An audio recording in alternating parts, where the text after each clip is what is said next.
Salut les amis, After Zap Image numéro 621, on va démarrer avec l'anniversaire d'un stade mythique, le Théâtre des Rêves, le stade de Manchester United, Old Trafford, qui fête aujourd'hui ses 110 ans.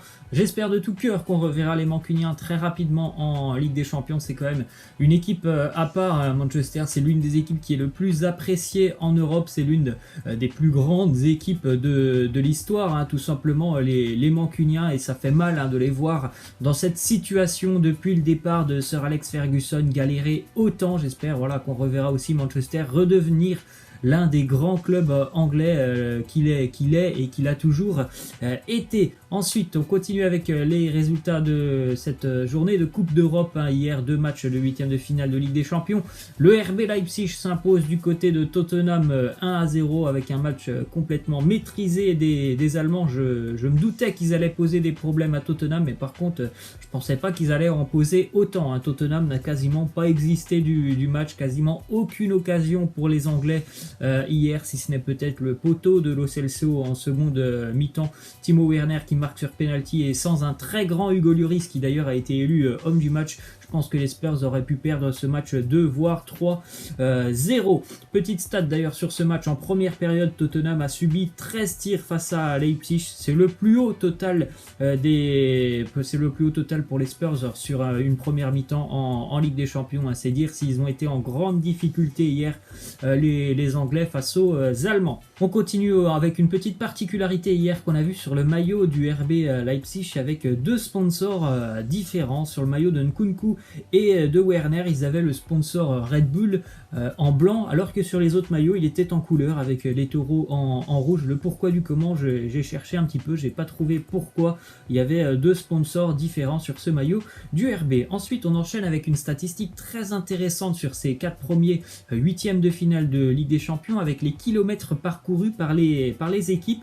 On voit Leipzig en première position, Tottenham en deuxième, l'Atlético, l'Atalanta donc en 3e et 4e position, et puis en dernière position, je pense qu'on n'est pas forcément surpris, c'est le Paris Saint-Germain qu'on retrouve en dernière place, c'est-à-dire que l'équipe, le 11 du Paris Saint-Germain est l'équipe qui a le moins couru sur les 4 8e de finale de Ligue des Champions, et sur les 8 équipes, c'est le Paris Saint-Germain qui a le moins couru. Encore une fois, ça montre bien que le Paris Saint-Germain n'était pas à la hauteur de ce match, que le Paris Saint-Germain n'était pas tout simplement dans le tempo, dans l'intensité que demande un match de Ligue des Champions. Les standards de la Ligue des Champions, c'est des courses, il faut absolument courir pour couvrir des espaces, chose qui n'a pas été faite par le Paris Saint-Germain. Autre résultat hier en Ligue des Champions, la surprenante équipe, pas forcément surprenante, puisque si l'on suit le championnat italien et si l'on suit l'Atalanta depuis plus de 2 ans maintenant, on n'est pas forcément surpris du résultat. L'Atalanta pulvérise Valence 4-1 du côté de San Siro, puisque c'est un match délocalisé. Les matchs de Ligue des Champions de l'Atalanta sont délocalisés à Milan. Victoire grâce à des buts de Hans Hattebauer, un doublé, but aussi pour Josip Ilicic et Freuler qui marque pour l'Atalanta. C'est Cherichev qui va marquer pour le FC Valence. Bon, on a vu l'année dernière que une victoire à domicile sur un score assez lourd n'était pas forcément facteur de qualification, même si ça semble plutôt pas mal parti pour l'Atalanta.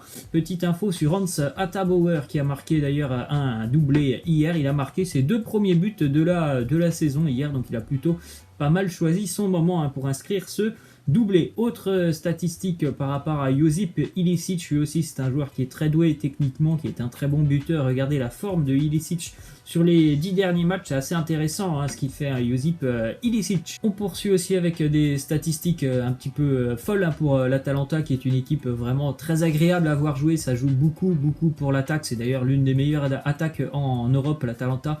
3e meilleure attaque sur les championnats européens derrière Manchester City et le Paris Saint-Germain. Première équipe en Europe en termes de tirs par match, une moyenne de 18 tirs par match pour l'Atalanta, donc vraiment une équipe plutôt sympa à voir jouer, cette équipe de Bergame. On enchaîne avec quelques infos du côté du Paris Saint-Germain. Déclaration de Wanda Nara, la femme de Mauro Icardi, qui nous dit l'année prochaine, je ne sais pas, peut-être qu'il sera à Turin, peut-être qu'il sera à Milan, à Paris, on ne peut pas savoir avec le football. Il est vrai que c'est un dossier intéressant, on verra où il terminera. Mauro Icardi, il a fait une plutôt 6-7 premiers mois avec le Paris Saint-Germain, très intéressant. Ça semble plus compliqué depuis quelques semaines, et puis aussi ça semble compliqué pour lui parce qu'on l'écarte d'un match face à Dortmund où je pense qu'il aurait pu être intéressant sur le terrain. On continue avec une déclaration de Kimpembe qui revient sur la défaite. Il nous dit ça n'a rien à voir avec le système, c'est nous qui jouons les mêmes joueurs sur le terrain, à nous de mettre l'envie et tout ce qu'il faut pour marquer au match retour. Déjà l'envie, ça sera déjà très bien pour le Paris Saint-Germain au match retour, parce que voilà, il n'y avait pas d'envie, on l'a vu du côté de ce match face à Dortmund. Ensuite, autre info qui concerne Presnel Kimpembe, je pense que vous avez tous vu sur les réseaux sociaux son frère qui a insulté copieusement Thomas Tuchel lors du match face au Borussia Dortmund. Kimpembe a présenté ses excuses à son entraîneur pour les insultes proférées par son frère à l'égard du coach allemand. Le coach Thomas Tuchel a d'ores et déjà assuré à Kimpembe qu'il ne lui en tenait pas rigueur, mais bon, c'est quand même triste de voir tout ça. C'est pas la première fois qu'on voit des joueurs ou l'entourage de certains joueurs du côté du Paris Saint-Germain insulter l'entraîneur. Ensuite, une autre info qui concerne Thomas Meunier. Je pense que là aussi vous avez vu cette déclaration absolument lunaire de Thomas Meunier, qui a fait donc une faute, qui a eu un carton jaune, qui sera suspendu pour le match retour. Et après le match, Thomas Meunier, il arrive en conférence de presse, ou en tout cas en zone mixte, et il nous dit: je ne savais pas que j'étais menacé par une suspension, cela m'énerve, si je l'avais su, je n'aurais pas commis cette faute. C'est incroyable quand même du côté du Paris Saint-Germain, mais c'est de l'amateurisme, c'est le cirque quand même, là, c'est incroyable. Il ne savait même pas que s'il commettait une faute, il allait être suspendu, que ça soit de la faute de Thomas Meunier ou du côté de l'encadrement du staff parisien. On ne lui a pas communiqué qu'il pouvait être suspendu. C'est hallucinant ce qui se passe du côté du Paris Saint-Germain, tous les bâtons qu'on peut se mettre dans les roues après ce match face à Dortmund. Ensuite, déclaration de Lucien Favre sur Haaland. Il nous dit: c'est quelqu'un qui a un très fort mental, il veut toujours aller de l'avant, toujours s'entraîner, toujours marquer à l'entraînement. S'il ne marque pas, il s'énerve contre lui-même. C'est une fantastique mentalité. On l'a vu, parce que pendant une heure, ça a été compliqué pour Haaland.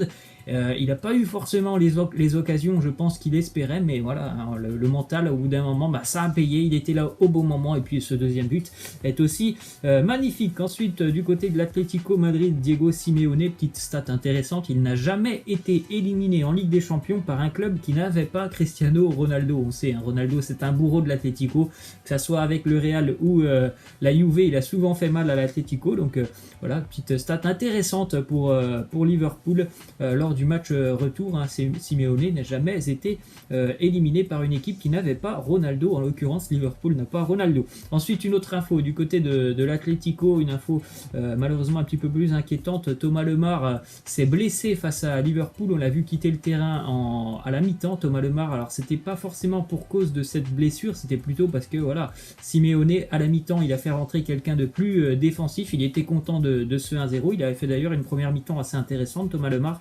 Donc blessure musculaire pour lui. Pour le moment, on n'a pas la durée d'indisponibilité de Thomas Lemar. On enchaîne avec une déclaration de Jürgen Klopp sur Simeone. Il nous dit: je ne sais pas si Diego a vu le match, il était tout le temps en train d'haranguer le stade. C'est vrai qu'il y avait aussi une très belle ambiance. On a vu une belle ambiance à Dortmund, il y en a vu une très belle aussi du côté de Madrid, lorsque le Wanda Metropolitano est comme ça. Ça nous rappelle les grandes heures, les grandes soirées européennes du Calderon, il y a quelques années. C'était plutôt sympa de voir le stade de l'Atlético comme ça. Et on sait, franchement, on le sait tous, Diego Simeone, c'est vraiment incroyable, c'est un show de le voir sur son banc de touche.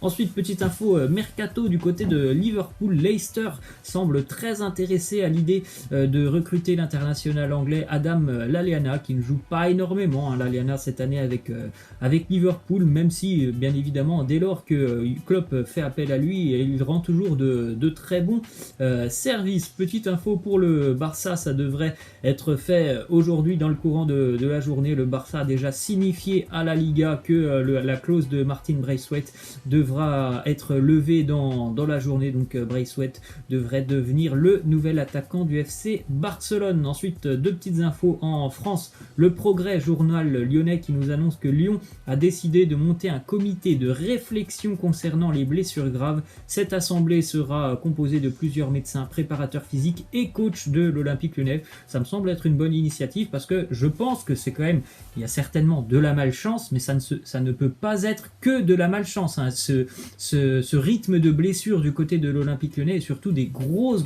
blessures, souvent les ligaments croisés, il y a un peu de malchance, mais ça ne peut pas être dû que à la malchance. D'ailleurs, ce serait peut-être intéressant pour le Paris Saint-Germain aussi de travailler mentalement sur l'approche des matchs en Ligue des Champions, parce qu'on voit bien qu'il y a quand même un gros problème mental du côté du PSG. Ensuite, petite info aussi qui nous vient d'Angleterre, selon Sky Sport, Chelsea et Tottenham sont très intéressés par l'Amiénois Serhou. Guirassy, Amiens attend à peu près 20 millions d'euros pour son attaquant. Ensuite, une petite info sur une blessure idiote pour Leonardo Pavoletti, joueur de Cagliari, qui a été victime d'une lésion au niveau du ligament croisé du genou. Regardez, il nous dit: nous sommes sortis du restaurant, nous étions avec des amis, on plaisantait, on commençait à se bousculer un petit peu les uns les autres, et tout d'un coup j'ai senti mon genou céder. Je me suis retrouvé au sol sans pouvoir savoir pourquoi. Ce n'était que de la malchance. Bon bah malheureusement pour lui, il aura joué qu'une fois cette saison avec Cagliari. On poursuit avec aussi une déclaration d'Arsène Wenger qui nous dit vouloir changer la règle du hors-jeu pour l'Euro 2020. Il nous dit: vous ne serez pas hors-jeu si une partie du corps qui peut marquer est en ligne avec le dernier défenseur, même si d'autres parties du corps de l'attaquant, main ou bras, sont devant. Ça me semble être vraiment la règle la plus logique, parce que maintenant avec l'utilisation de la vidéo, on voit des hors-jeux quasiment pour, je sais pas, 5 cm. Je pense que ça serait la règle la plus logique. Voilà, si ton bras est hors-jeu, bah voilà, il n'y aura pas hors-jeu, ce sont uniquement les jambes qui doivent être utilisées, je pense, pour déterminer un hors-jeu. Et on termine, les amis, avec cette question de fin: lequel de ces 4 joueurs, selon vous, est le plus gros talent gâché? On a Pato, Ressé, El Shaarawy, encore Hatem Ben Arfa. Laissez-moi en commentaire votre réponse. Les amis, je vous laisse, je vous dis à la prochaine. Ciao.